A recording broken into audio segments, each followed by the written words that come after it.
Okay. So, I wanted to go through one other exercise here, just as demonstration. This is called clause combining.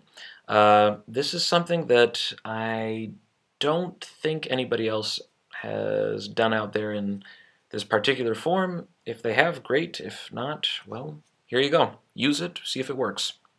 The basic idea here is this. You want to take several simple sentences and combine them into one complex sentence, if possible.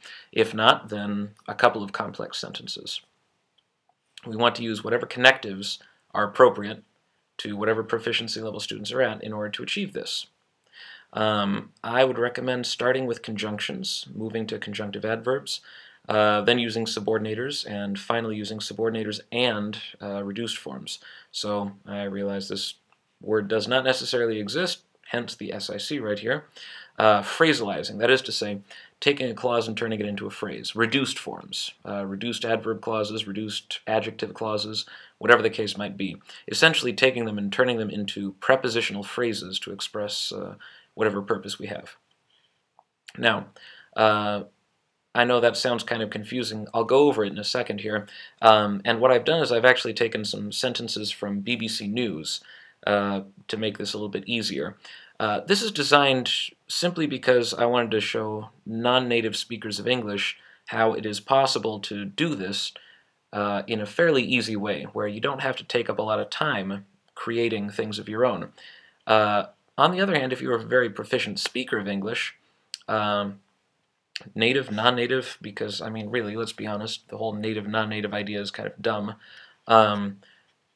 You can create your own sentences quite easily to target what your students need, depending on what you've noticed by their performance in class or wherever else it might be. With that said, though, I do want to emphasize that it's not a terribly difficult thing to do. It's actually quite simple. If you go to virtually any news site, you'll find that most newspapers rely on fairly simple sentences with a few conjunctions here and there in between in order to express what they're trying to say. All you have to do is remove the conjunctions, put the sentences together, and then ask students to figure out how to do stuff. So, what we're going to do is this, basically. We want to have a good list of all the relationships that exist between clauses, propositions, not prepositions, propositions in English. Now, if we go by the classic Halliday and Hassan cohesion in English, they list a ton, all of the following. So we have additive, alternative, negative, expository, exemplary, similar, dissimilar, adversative, reason, bleh. I'm not going to go over all of them. These are all great, and you do want to have a good list of them, but again, you want to think about the level of your students. So I'll come back up here and I'll emphasize this part. Start with conjunctions. Now, if we look at conjunctions, what are the possible relationships? Well, when we think about conjunctions, the typical ones are the fanboys, right? There's the term, right? For, and, nor, but, or, yet, so. Well, if we look at those right there, for, well, that denotes purpose, and is adding information, nor, or if we want to put perhaps not by that all at the same time, we're denoting an exclusion of one sort or another. But indicates contrary information, or indicates an option, yet, again, another contrary, and so typically indicates the result of a particular thing, or occasionally the purpose. So, if we look at all of these right here, it's a comprehensive list, but it's too much for people who are just starting out. And speaking of too much, if we come back up here to the fanboys, well, which of these do we typically use? Well, and is very common, but is very common, or is very common, so is very common. How often do you see yet in writing? Well, fairly infrequently. And if you are to check, gosh, who am I thinking right now? Let's see here. If we're talking about Doug Biber's studies, you'd find that yet is not a very common conjunctive in terms of how we actually write. really in almost any form, academic, non-academic, whatever genre you're talking about, yet is not very frequent. For, well, we do have this as a purposive with a noun following it immediately, in the case of like for me, or whatever else the case might be, in which case it's been grammaticalized pretty much as just like an indirect object. I realize there's controversy about whether there is an indirect object in English. Let's just call it perhaps secondary object as opposed to primary, if we want to call it that. So we do get for, but really not in any kind of meaningful relationship with a clause. We do with and, we definitely do with but, and we really do with so. So if we were to pick the three that really are useful here, sorry, whoops, I'm going to have to get rid of the for right there, and whoa, good lord, sorry. Again, as I said with my previous video, this is what happens when you try to do it too late at night. If we do that one more time, and but and so. These ones are really the easiest ones to use with clauses and individual items. So if we're starting with beginning level students, we might want to just focus on these three, and, but, and so, and leave it at that. That's a lot less than what we have right here, because Halliday and Hassan were really trying to, go for broke when they put together everything, and they did an amazing job, which is why, hey, no one's really done a better one since then. Regardless, if we're starting with basic level students, we don't want to have all of these. Now, based on my own personal experience, I find that the following are most common for English for academic purposes. So I'll go with this. We start off with additive, and I have here iteml, itemized if you want to call it that. I realize this is a non-existent word, but hey, if we're in school, it's all about inventing non-existent words in order to get tenure, right? Too bad I can't get tenure right now. Shoot. Regardless, we can do this by item, that is to say, by individual phrasal element, such as noun, verb phrase, whatever it might be, or we could do it at the clausal level, so I can add one clause to another. I can also say exclusive, and as I've said right here, x but not y. That is to say, neither x nor y, x but not y, regardless of x, y, whatever it might be. Exemplary, that is providing examples of a particular thing. Similar, showing like likewise, something along those lines. Contrary, so that would be but, essentially. But, however, nonetheless, despite this. Reason, so due to the fact that, as a result of the fact that, owing to, whatever it might be. Result, whatever might be coming of something. So is actually a classic one right there. So, thus, whatever it might be. Purpose, for the purpose of, in order to. Temporal sequence, first, second, third, whatever it might be. And then we get implication right here, that is to say an absolute statement.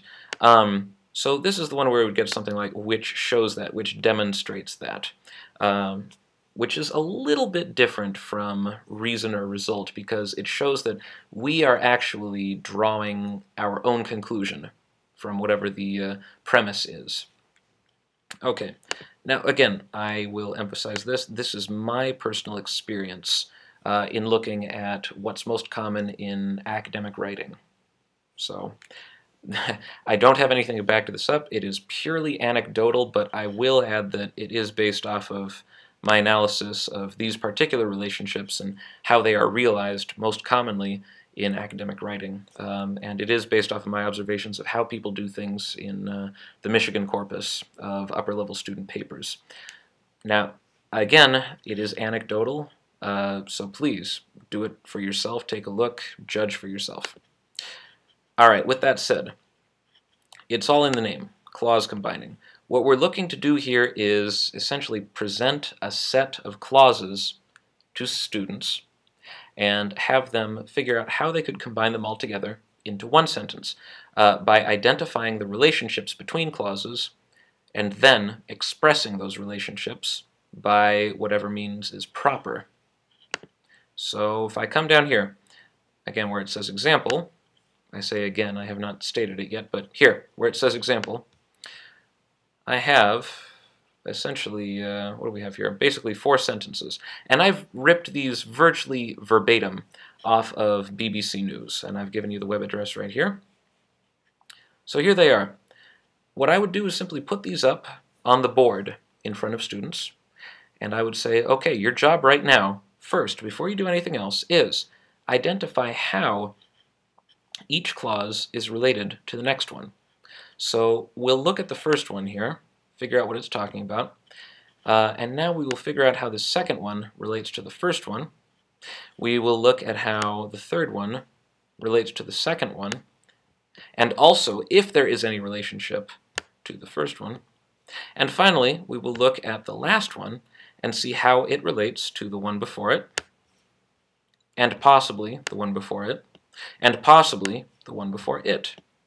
Now, at each stage as we do this, the way that we put these clauses together might change. That's fine. The whole point here is to think critically about how we could put these all together. So let's just go through this right now. An example of this might be, okay, we'll start with the first one. Okay. Professional networking service LinkedIn has launched a beta or test version of its Chinese language site. Pretty simple, basic, factual statement. Okay, great. The firm has said the move was aimed at offering a more localized service to its users in China. Interesting.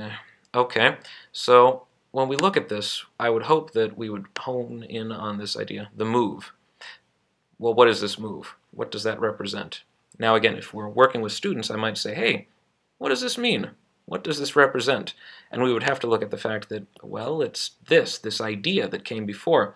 So really, we're basically saying that since this represents this entire idea that came before, I'll just highlight that, these two are roughly equivalent, what we're doing is making a comment about this entire statement right here.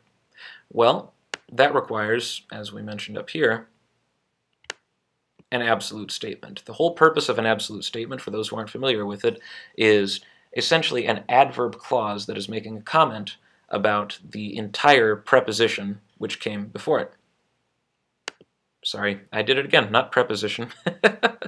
The entire proposition which came before it. I must apologize for that. Let's just say the entire idea which came before it. Hence the term absolute, because it's talking about everything.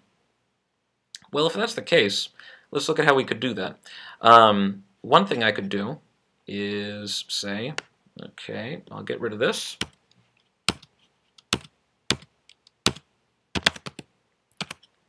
Now I've got a move, which was. Now, we've done the same thing here. A move, which was. A move. Great. Now we have this essentially a move in apposition. That's apposition, apposition, not opposition, in that we are apposing it to what just came right before it, to say that this right here is roughly equivalent to this right here. Again, just like my brother, comma, a person who lives in Colorado. Boom, done. So we have this in apposition right there. This prior idea, and now the statement we're making right here. Professional networking service LinkedIn has launched a beta or test version of its Chinese language site. A move, great, that whole thing, which was aimed at offering a more localized service to its users in China. And now we look at the next item here. So we've got the next clause. Great. It is expected to boost LinkedIn's growth in China, where rival networking firms such as Facebook and Twitter remain blocked. Okay, now, what is this it here? Well, same thing. We'd have to look at it and say, what is this representing? What is it? China? Well, no. It's the same thing. It's this move. Okay, great. So we've got this move and it, which are the same thing. Well, that tells me that this right here is all modification of this right here. Okay, so how could we integrate this with this? Because this right here as well is essentially modification of the move, right? Move which was aimed at offering more local. It is aimed to boost LinkedIn's growth in China. Well, you know what? We could do this. to its users in China. It's expected to boost LinkedIn's growth in China. Hey, you know what? Well, I see something else right here. I see China, and I also see China right here. Oh, interesting. So that means that all of this portion right here is modifying China. Let's see here. And I also see that that means that essentially all of this could go somewhere else too. So I see this, a move which was aimed at offering more localized service to its users. Perhaps I could put an and in here. Let's see here, which is aimed at offering a more localized service. And let's see here. Perhaps I could say boost LinkedIn's growth in China, which was aimed at boosting LinkedIn's growth. And then since I have that already, I could erase this second part, which was aimed at boosting LinkedIn's growth and offering a more localized service to its users in China. Okay, so I get this. Now, since I've got China right here and China right here, well, basically, all I have to do is say, great, offering more localized service to its users in China. Aha, so all of this part right here that was modifying China, there, it's still modifying China. Boom. So now I've got it all together in one sentence. Oh, but crap. We also have, sorry, this last sentence right here. China is the world's largest internet market with more than 500 million internet users. Ah, crap. So we've got more modification of China. Well, you know what? This is not all that difficult to deal with. It's very clear, like, well, here's more information about China. Well, I also have China right up here. Okay, let's just do this. I'm going to take that out. I'm going to take this, hit Control X, put it right up here. The world's largest internet market with more than 500 million internet users,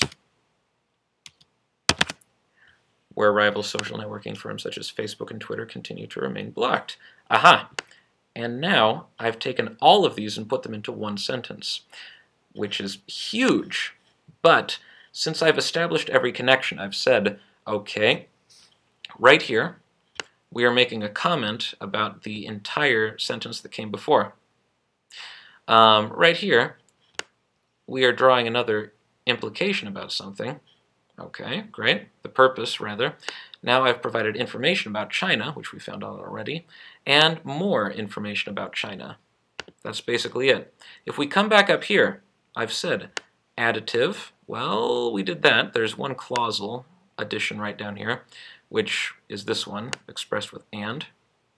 Let's see here. We have also added some information about items. That is to say, we're adding some information about China, an adjectival function right there. And we've got an implication in there as well.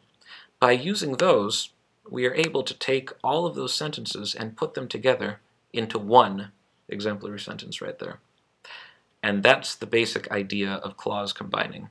It's a fun exercise. It doesn't have to take too long. I've done this with 4 sentences here. You certainly don't have to use that many. You can use fewer and still achieve the same result. But that's the basic idea. In any event, good luck with this. I hope it works for you.